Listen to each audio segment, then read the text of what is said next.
Hey guys, this is Mr. Grice for Algebra Unit 8.1, 8.3, video number 2.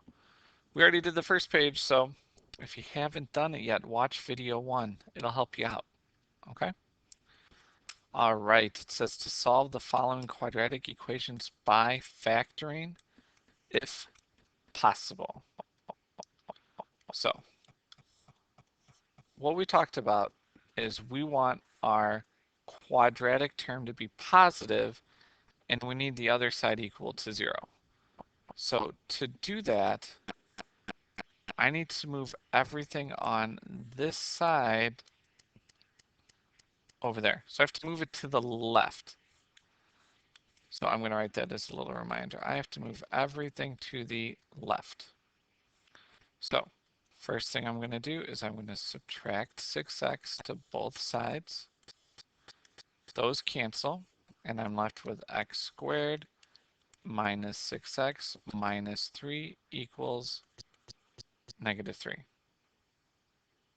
Well, it's not all by itself yet. It's not equal to 0. So I have to add the 3 to both sides. Those cancel. Well, hey, these cancel too. And now I'm left with x squared minus 6x equals 0. There's my little smiley face. It's hard to read. I'll make it bigger. Okay. Well, what do we do now? I have a binomial, quadratic binomial. What do I do? I don't know. Well, I know that I'm always supposed to check for a GCF, and in this case, there is a GCF. That GCF comes out front, and then my remainder stays inside.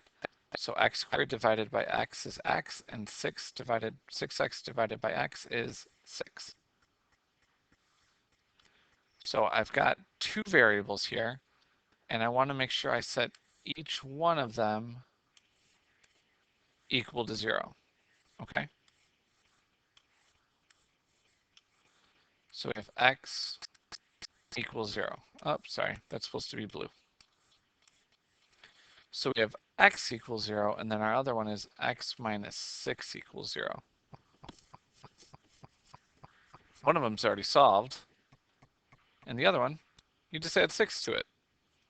Add 6 to both sides, and you get that x equals 6. And for those of you like Mr. Grice, what are you doing? We're adding 6, so those cancel. Okay?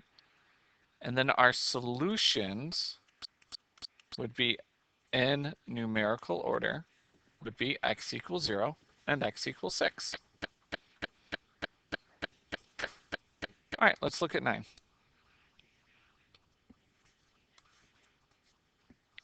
All right, so there's my quadratic term. It's already positive. So I need to move everything on the right to the left. So I'm going to move everything to the left. And this time I only have to move one thing.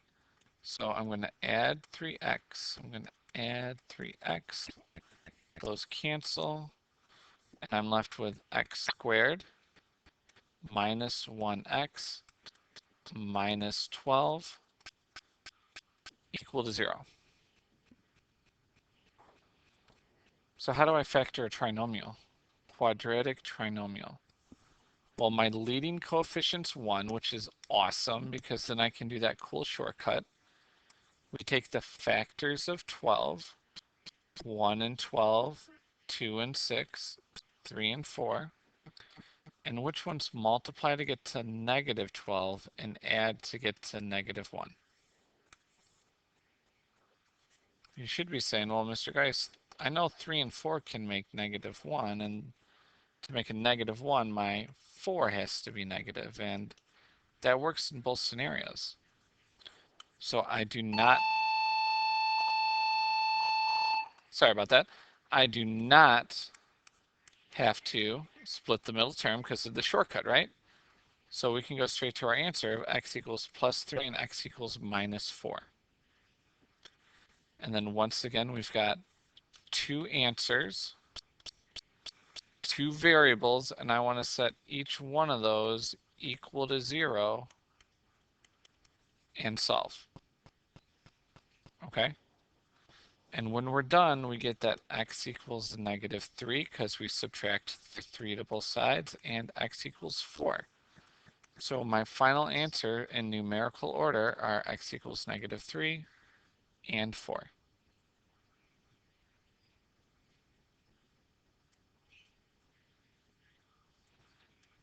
All right, let's look at 10.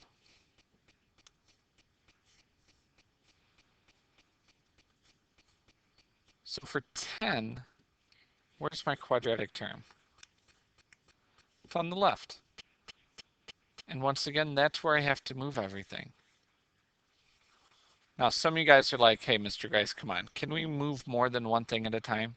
We can, but we have to be very careful. All right, I want to make sure that I line everything up with its partner or with its like term. So my -2x's cancel. And if I'm going to add 5, I have to add 5 to both sides. So on my right side, I get 0. Curly hair. And then we're left with 5x squared plus 8 minus 2 is 6. And then -4 plus 5 is 1.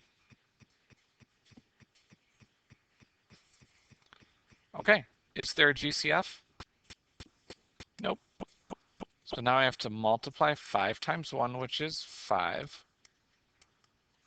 Oh, tough to do the factors of 1 and 5. So what numbers multiply to get to 5 and add to get to 6?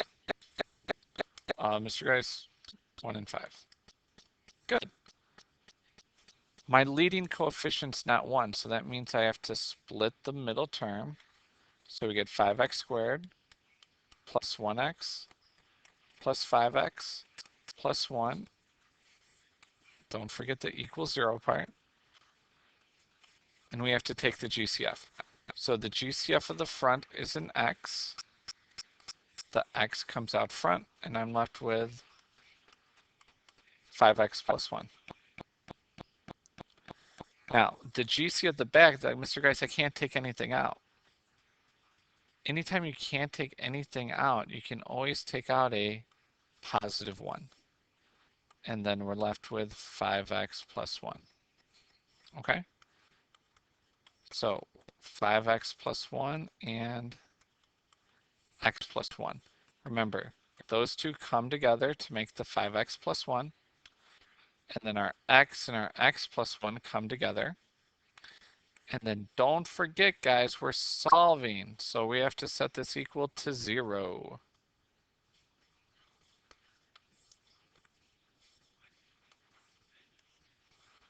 So we have to set 5x plus 1 equal to 0 and x plus 1 equal to 0. I'm going to do the gray one first because that's the easiest. We get x minus 1. Let's rewrite that because we have to subtract the 1 to both sides. And I'm going to move this over here just so I have a little bit more room. Now we have talked about doing a shortcut for this. But if we're solving it, we subtract the 1 to both sides. And then we divide by 5. And we get that x equals -1/5. The shortcut is we take the opposite of the number inside, which is -1, and then I divide it by 5. Okay? So our answers in numerical order are x equals -1 and then -1/5.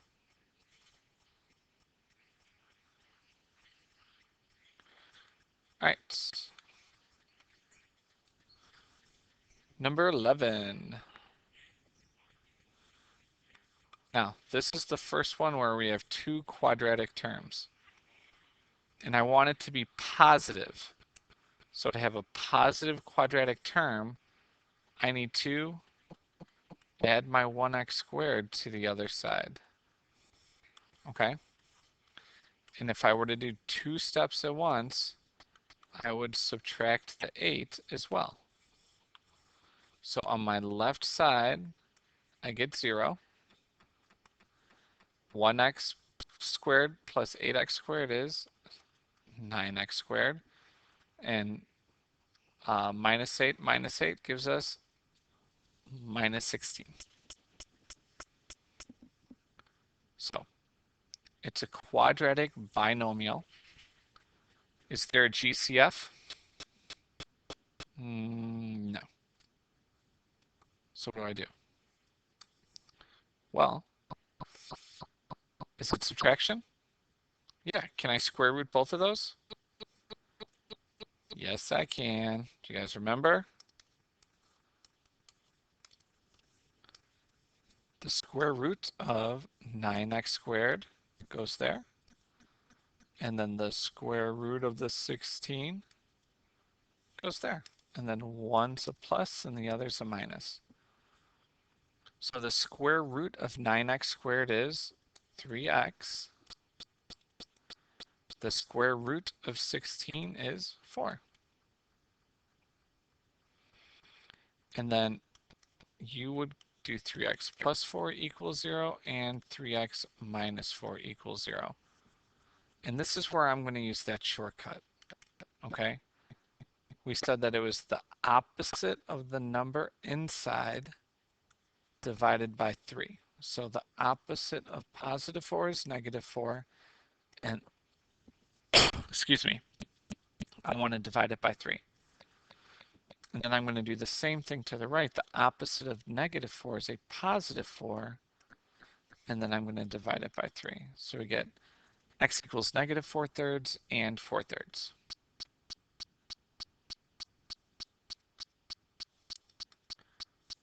Okay, last one. So Maria accidentally knocked the flower pot off of her windowsill and it fell to the ground. The graph below shows the trajectory of the pot of flowers. Let x represent time in seconds and y represent the height of the flower pot from the ground in feet. Okay? So here's that wonderful little flower pot right here.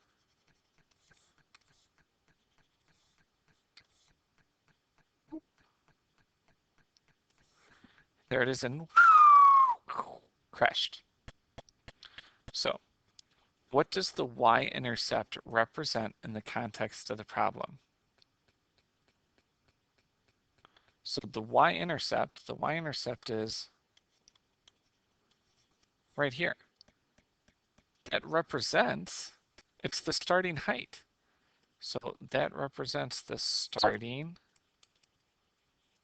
height of the flower pot.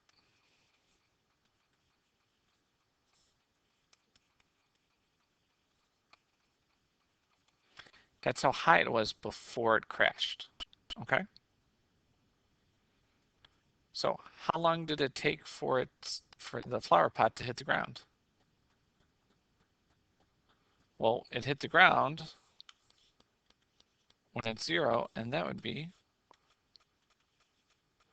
right there. What do you think that is?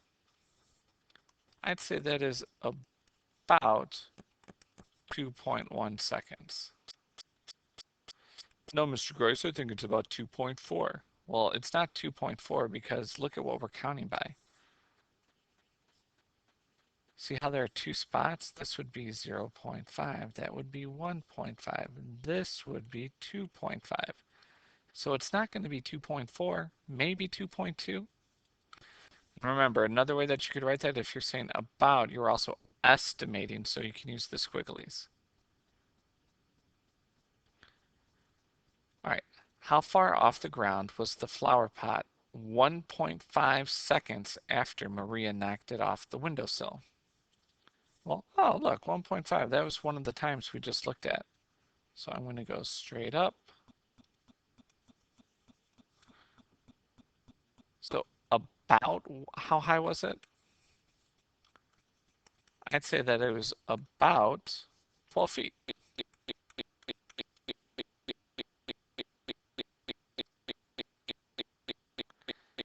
And then D. How long did it take the flower pot to be 6 feet off the ground? Well, at 2 seconds, we go up. All right, I'm sorry, we should have gone the opposite way. Sorry, Mr. Grice told you the answer. 6 feet, we go across, and then we go down, and that is 2 seconds.